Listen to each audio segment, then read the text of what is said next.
Husband takes dramatic action to crash wife's date with ex. Chris and Marie had been married for almost 7 years. Their marriage, which was a little shaky at first at times, now seemed to be a good, solid marriage. They had a few adventures in their first few years together, but they managed to stay together against all odds. They still lived in the same house they had bought in the suburbs of North London, the same house they had lived in 5 years earlier, when after a few adventures, Marie had gone on one last date with her ex-boyfriend Dick before he left London and returned to work in his native Scotland. During this date, Marie had sex with Dick at the hotel where he was staying for the night and then returned home in the early hours of the morning, unrepentant to her angry husband. Chris's anger that night was replaced by excitement when she told him about her sexual adventure, and instead of reprimanding her, he began to have sex with her, instantly forgiving the transgression. The thing is, before they met and married, they had both had several sexual partners, and in those days they really enjoyed their freedom. Then, in the early years of their union, both fell back on their marital vows a couple times and were sometimes close to breaking up. It wasn't that they didn't love each other, it's just that old habits die hard, and they both had a habit of having frequent sex with casual partners before entering into permanent relationships and eventually marriage. Marie had been in a long-term relationship with Dick for a year before meeting Chris, and Chris essentially stole her away from Dick when all her friends and family thought they would eventually get engaged and married. Chris dated Dick twice before he and Marie got married. He immediately disliked him and found him arrogant and cocky. After Chris and Marie got engaged, Dick continued to visit Marie's parents, but did not rule out the possibility that he would catch her there without Chris. Chris found out about it and wasn't thrilled, but Marie convinced him it didn't matter. Dick had always gotten along well with her mom and dad, and they liked him, but they all knew her future was tied to Chris. Now, 5 years after her last date with her ex-boyfriend, Dick called Marie at home. He informed her that he was going to London for a month-long course at the Hendon Police Academy and would be staying at a local hostel. He would like to meet her again to see how their lives had turned out since they had last seen each other. Apparently, Dick had married a girl from Edinburgh. They had a son and were now settled in the Scottish capital. One evening, he asked Marie if she would like to go out for a drink.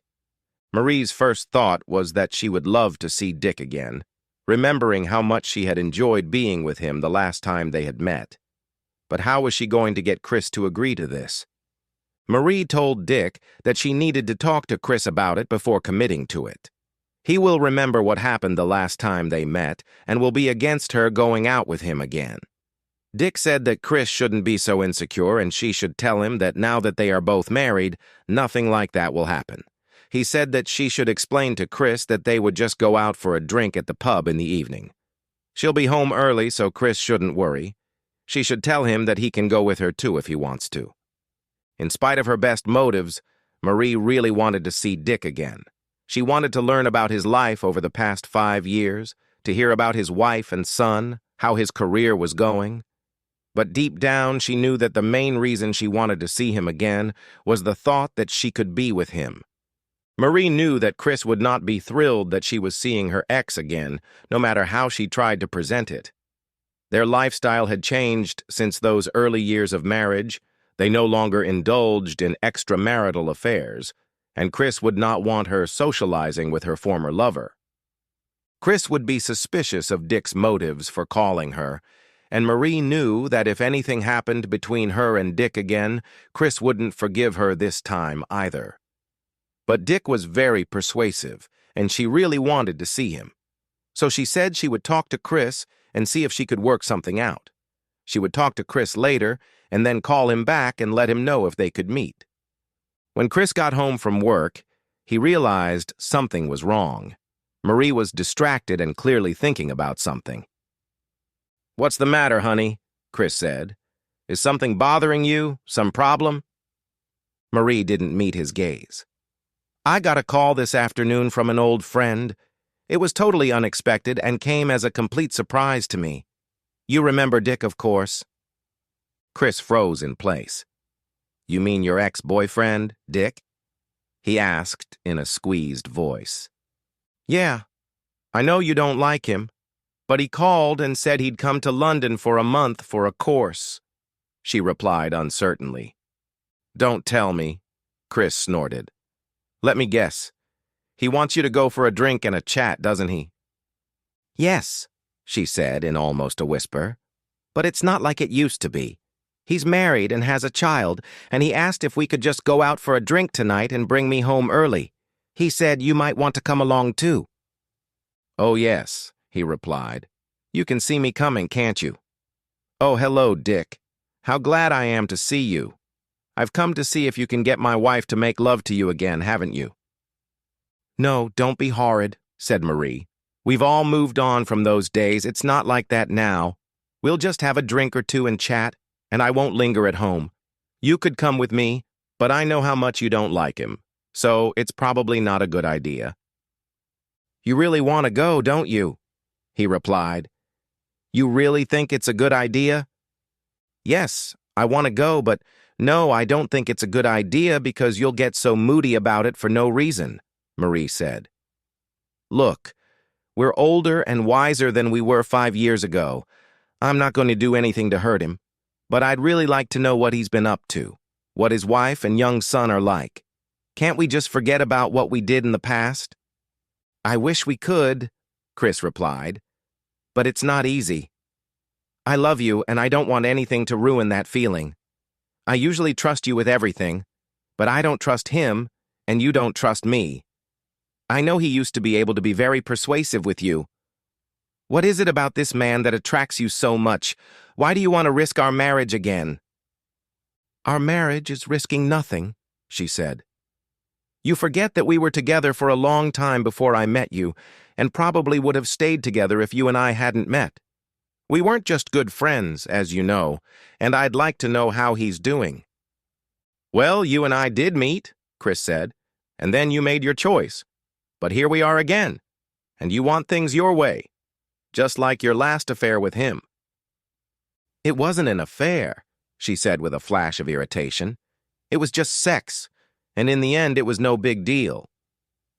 Yes, of course, Chris said, starting to get angry. It was just sex, and now I suppose you want to have just sex with him again? No, of course I don't, she replied. We'd just go for a drink and a chat, that's all. That's about the same thing you said last time, Chris snapped back. And you spent most of the night in bed. No need to be rude, Marie said, close to tears. Okay, you spent most of the night having just sex, he growled, and then you came home early in the morning. But that was all years ago. Things are different now, she said, and tears ran down her cheeks. Then, with a flash of anger, she continued. But I remember that when we talked about it after I came home, it really turned you on, didn't it? To my shame, that's true, he replied.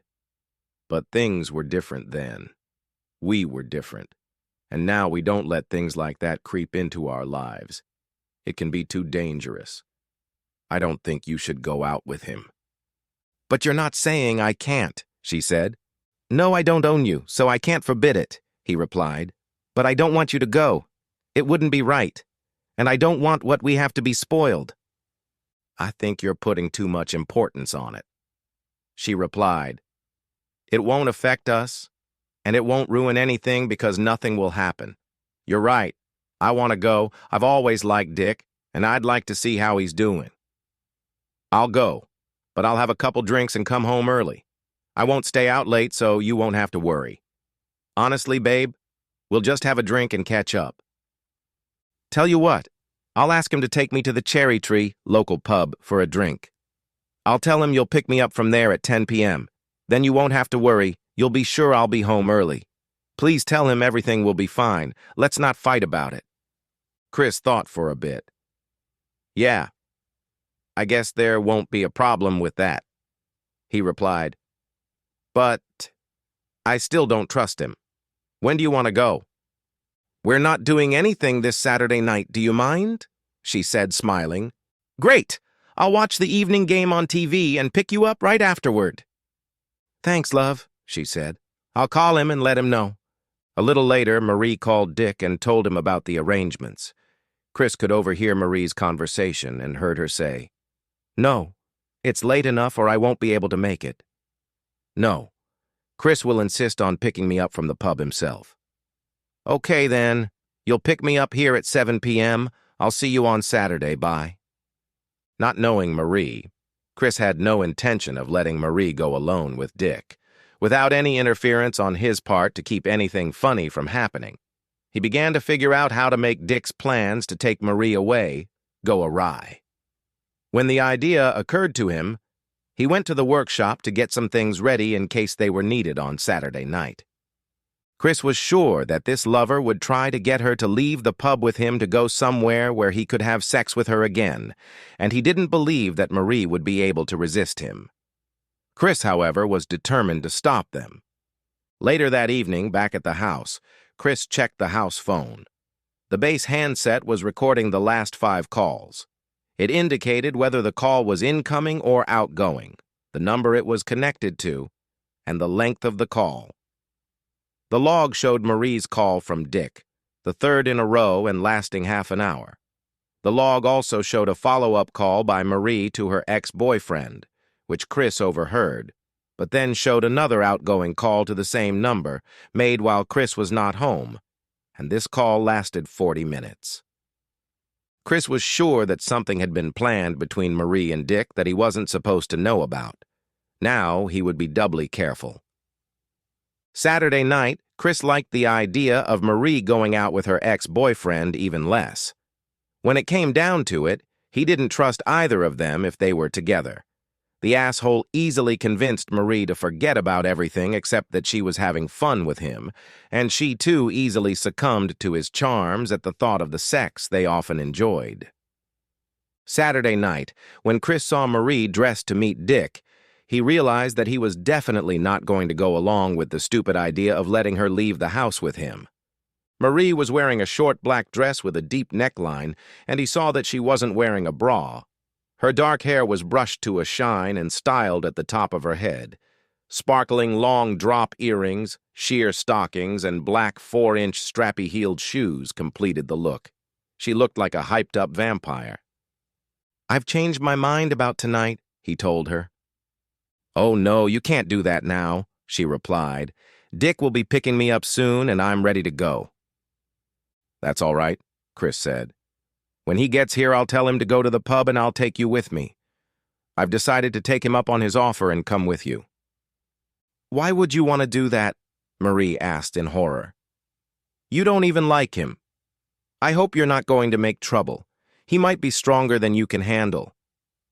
Chris, who was a black belt karate instructor at a local club, replied, "No, of course not. I don't want to sit at home and be bored while you two indulge in reminiscing, so I thought it would be a good idea to go with him and get to know him better." "I don't believe you. You don't trust me, do you?" she asked.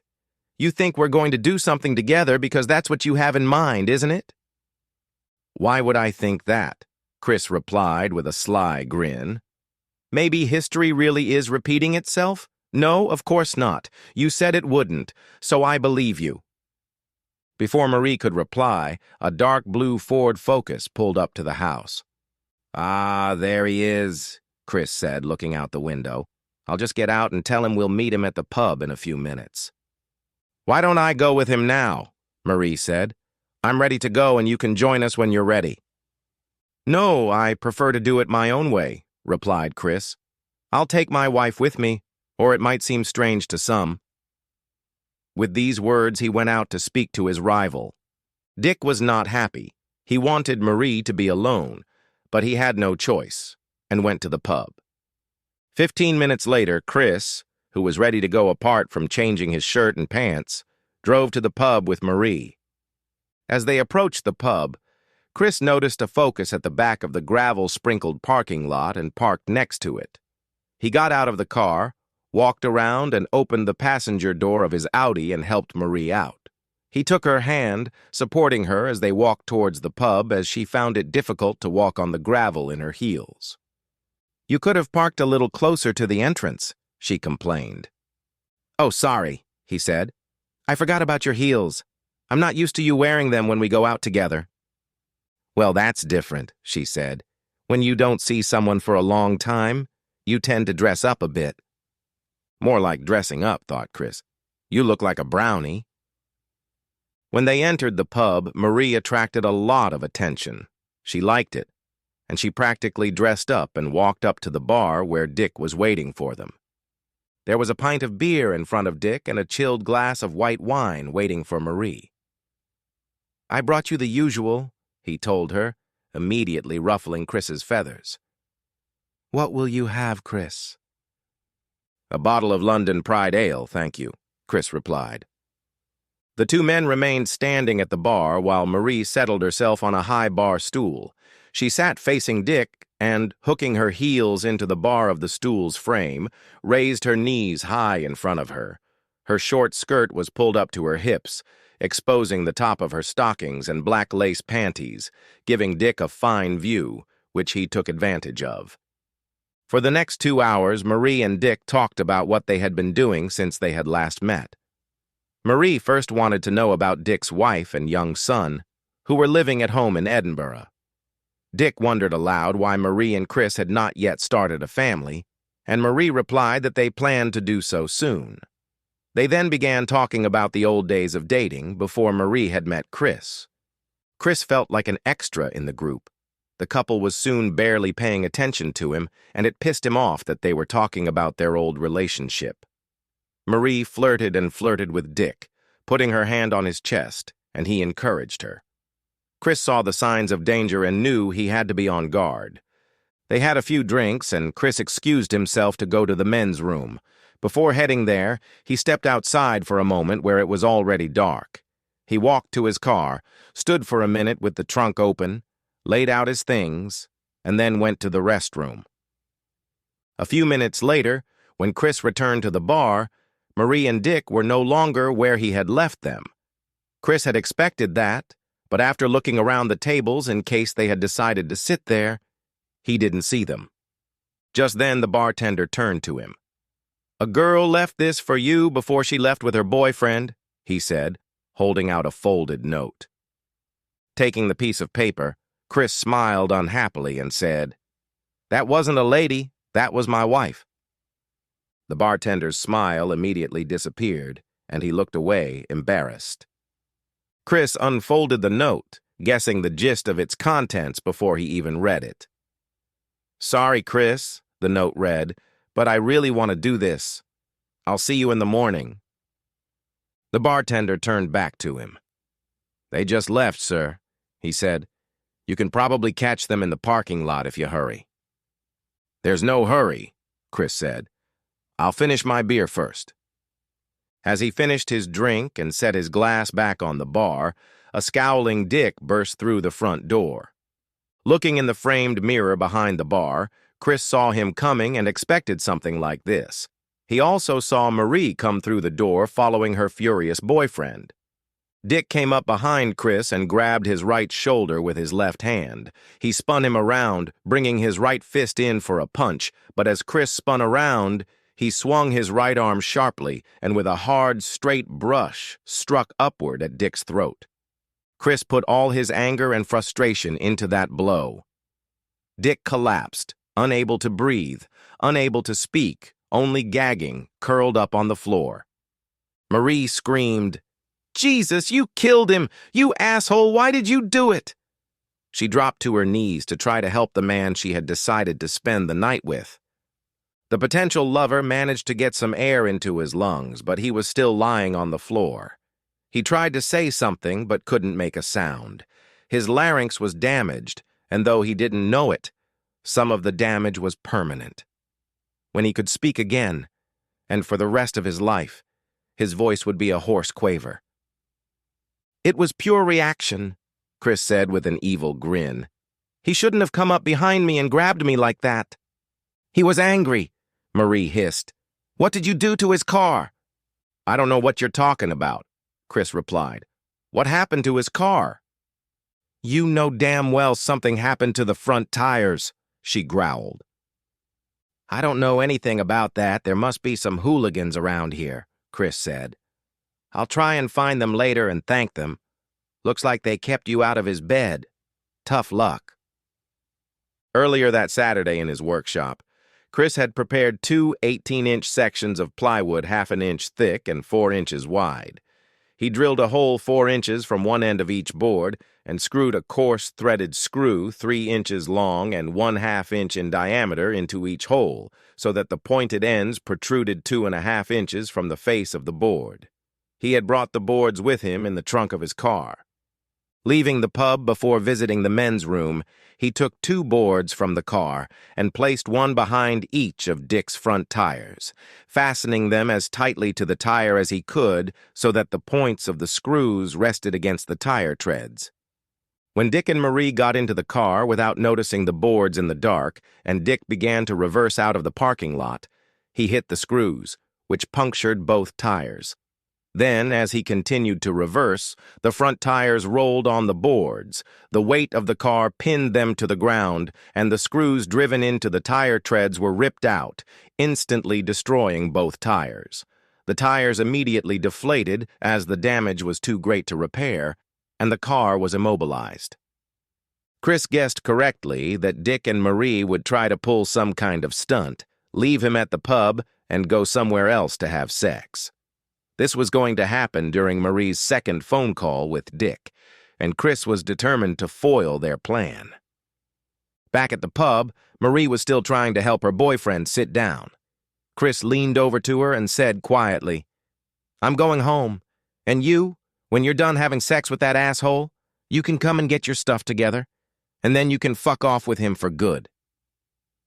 Obviously, you need him a lot more than you need me, so go with him.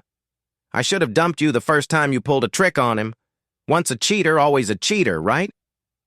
By the way, can you let me know where you're going to be staying so my lawyer can get the divorce papers to you?